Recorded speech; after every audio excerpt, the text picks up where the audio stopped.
কয় সেট করবো?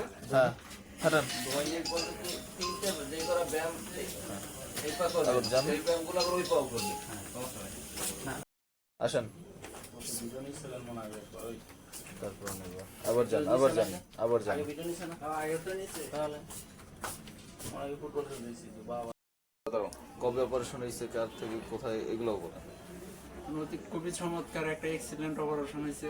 স্যারের কাছে আসছি, আগে ভয় পেয়েছিলাম যে না জানি কি হয়, হাঁটতে পারবো কিনা পরবর্তীতে।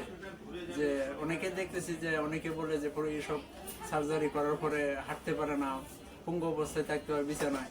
পরবর্তীতে ওই স্যারের কাছে আসি, পরিচ স্যারের কাছে, ওনার কাছে আসি হচ্ছে ওই সার্জারির জন্য সাজেস্ট করে স্যার। পরবর্তীতে সার্জারি করাই হচ্ছে এই 5 তারিখ হসপিটালে আসি, 6 তারিখ সার্জারি করাই। পরবর্তীতে 14 দিন পর ওই যে আজকে আসলাম 20 তারিখ। তো ওভারঅল সবকিছু মিলিয়ে ভালোই, ব্যথা নেই, কোনো কিছু নেই, সমস্যা নেই। আপনার ওইখানে কাটা ছেঁড়ার ব্যথা ছাড়া কোনো ব্যথা আছে কাটা ছেঁড়ার ব্যথা কাটা ছাড়া ব্যথা ওরকম নেই, মোটামুটি হালকা একটু আছে। এমনিতে আগের যে হিপ জয়েন্টের ব্যথা এরকম কোনো কিছু আছে ওরকম এখন কোনো ব্যথা নেই।